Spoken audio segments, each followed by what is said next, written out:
Всем привет! Давненько у нас не было BMW на ремонте, ну на канале нет вообще ни одной, и реально почему-то достаточно давно двигатели BMW не приходили вообще в сервис, наверное с полгодика вот N63 не было. И вот он очередной, посмотрим, что нам он приготовил. То есть клиент скинул видео о том, как работал двигатель и почему он его отправил на ремонт. Попробуем, посмотрим, как работает сейчас. Приехал автомобиль на эвакуаторе. Я так и не понял, передвигается он сейчас или нет, но на кнопку старт-стоп не реагирует. Значит, хотел я посмотреть пробег автомобиля, хотя бы то, что на одометре, но либо аккумулятор сел, либо там у нас... Да нет, тут, в общем-то, все на месте. Почему удивляюсь тому, что все на месте? А вот почему. Потому что у нас BMW, он обычно приезжает не с одним двигателем, а с двумя. То есть ты едешь, один закончился двигатель, ты быстренько второй подкинул, дальше едешь. Аккумуляторная клемма была сброшена. Ну, сейчас, наверное, зажигание должно включиться. Вот так вот работает двигатель.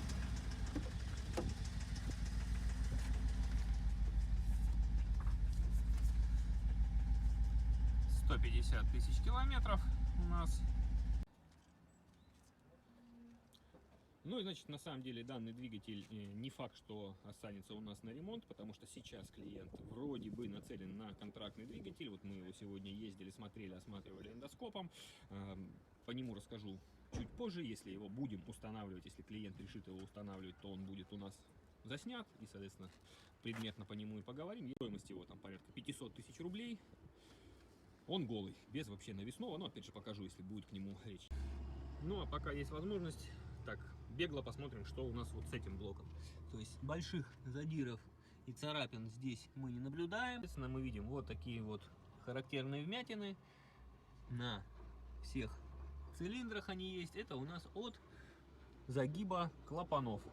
То есть клапана, видимо, в какой-то момент что-то произошло с ГРМ. Клапана загнулись достаточно сильно, так что повредили блок цилиндров. Тяжелее снимается этот или 642 мерсовский? 642. Тяжелее? Легче. Легче? Ага, а 200? Ну там, конечно, посложнее. Там еще сложнее, чем здесь, да? Ну там, видишь, зато ты уже вытащил чисто мотор. А тут надо еще его рассоединять потом на месте. А, в смысле, с коробкой вместе? Ну понятно, ну да. До хера нюансов здесь, видишь, то есть тут сломано. Сломано. Ну вообще очень много колхоза. Понятно, то есть уже машина, повидавшая виды, то есть много рук сюда лазила и, соответственно, будет много... Эти вот сломанные крепления, вот если я сразу заметил. А, и уже сразу вижу какие-то русские хомутики. Ну, то есть, в принципе, конечно, само по себе это, может, не так страшно, но... Вот эти вот крепления, видишь, там на болтах, на простых, вот туда вовнутрь. А, вот это, да, болт? Сейчас, погоди-ка. Тут стоит болт, вот это, да? А должно быть... Ухо должно быть целое, во-первых.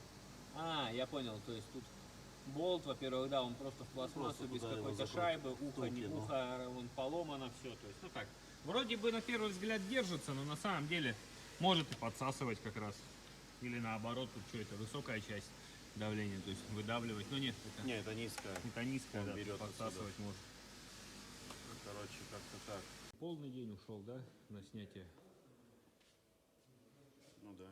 Это у нас только снятие, вот в сборе, да, с подрамником. То есть нам, чтобы сейчас с поста автомобиль убрать, необходимо подрамник назад поставить, а чтобы подрамник назад поставить, отцепить от него двигатель в сборе с коробкой.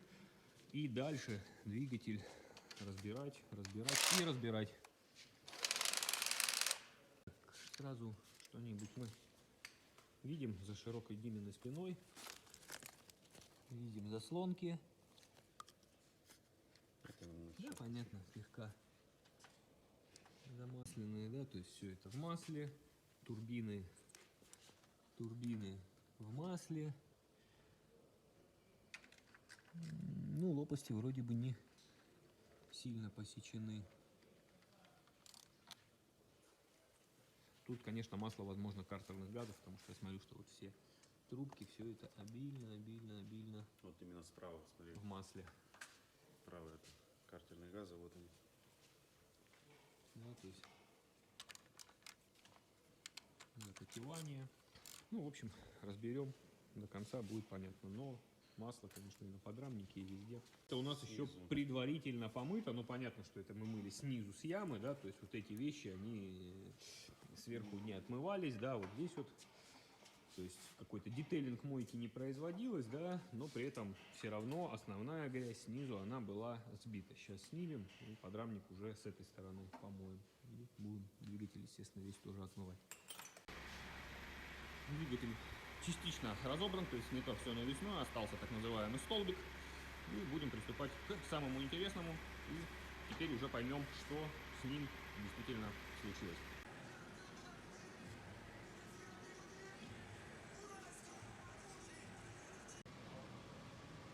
Поиск и доставка запасных частей по данному двигателю затянулись настолько, что заняло это несколько месяцев предоставления полных запасных частей. И в результате этого часть видео, к сожалению, мною были утеряны по разборке окончательного двигателя, по первичной сборке. Остались только некоторые фотографии, непосредственно сделанные Димой, ну и уже процесс сборки, начиная с укладки коленчатого вала. Но блок и колено, как мы видим, автомобиль на данный момент уже уехал, достаточно успешно эксплуатируется. И, как мы видим, блок и колено остались у нас, так как они были, в принципе, заменены.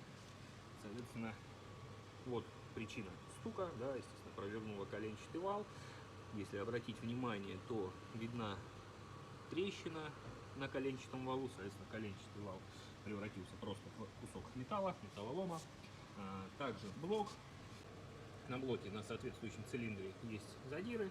Вот, поскольку у нас в багажнике лежал второй блок с коленчатым валом и с шатунами, ну, кем-то не просто так туда положены, а уже люди представляли, в каком состоянии находится текущий двигатель, и предвидели это, да, то был использован как донор тот блок, тот коленчатый вал находился в абсолютно исправном состоянии, блок находился не в идеальном, но в приемлемом состоянии, то есть есть у него расхождение от номинала, при этом предельно допустимые значения по износам цилиндров не превышены.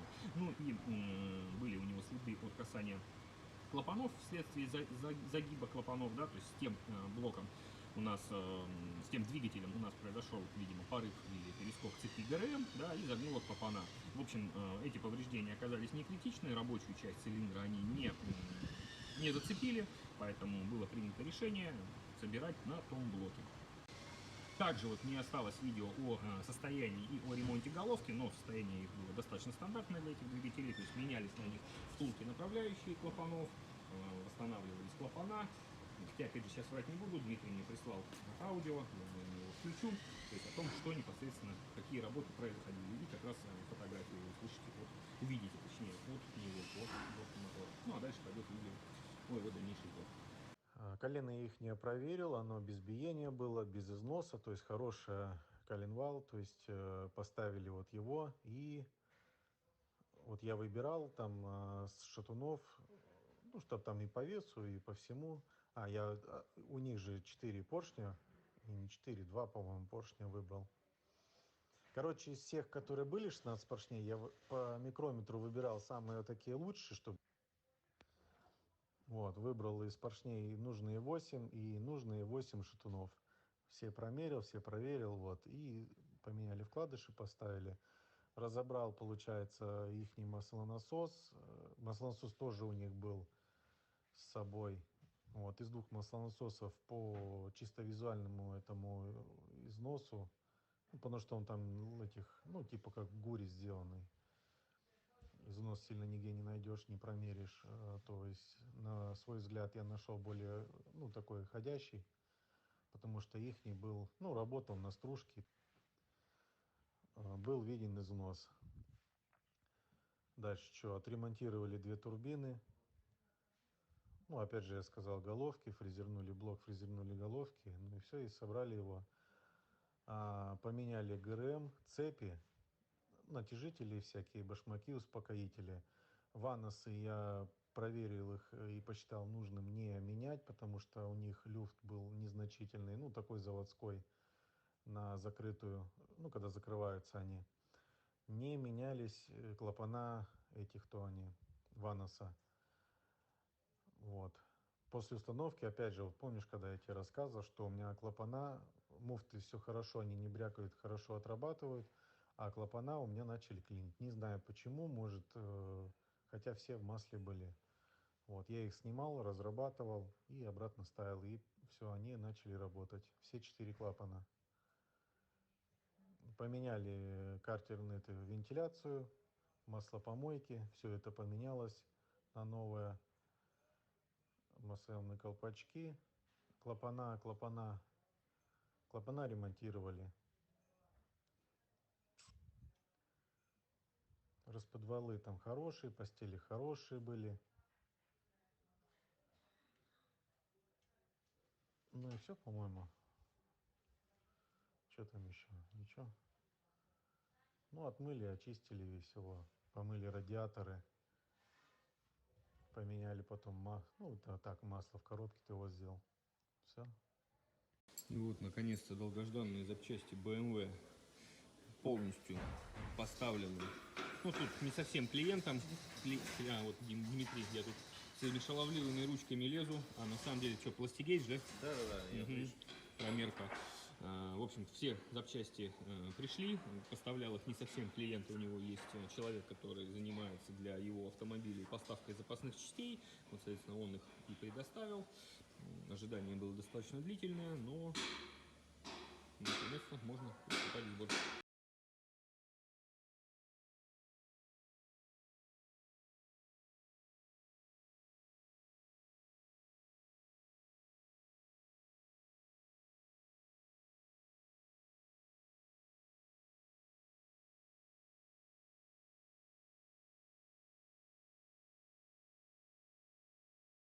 Чтобы меньше этих насильственных действий. Чуть-чуть разогрел шестереночку, и она уже пошла от руки, чем ее сюда забивать.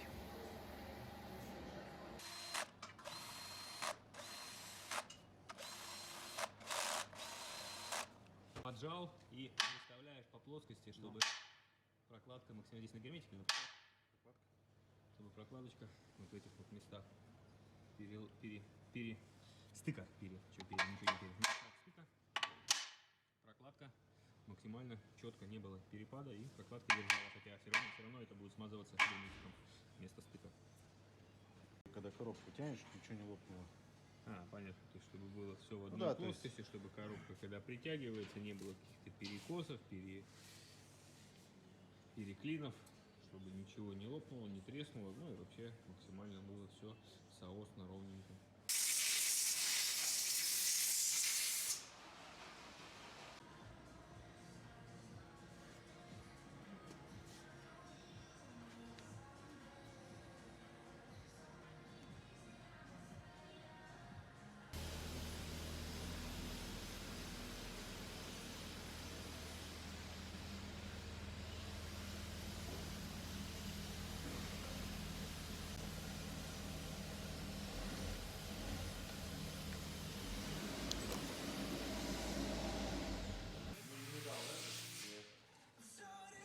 Этап.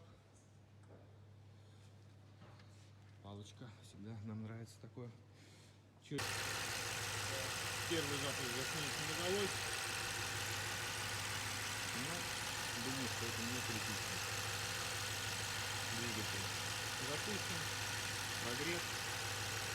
Ну, еще не очень хорошо прогрет, но в принципе уже обороты снизились достаточно.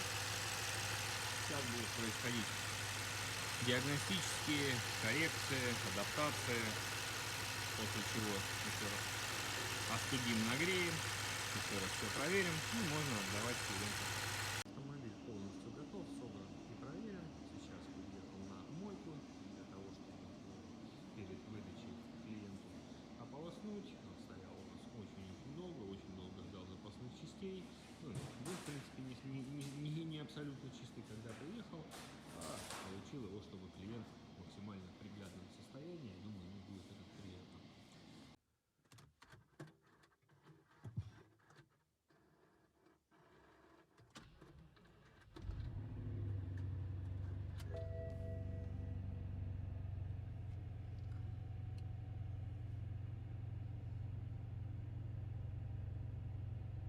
ошибки. Отсутствует, ну, необходимо долить топливо, хотя, кстати, 20 литров мы сюда вливали в процессе проверки.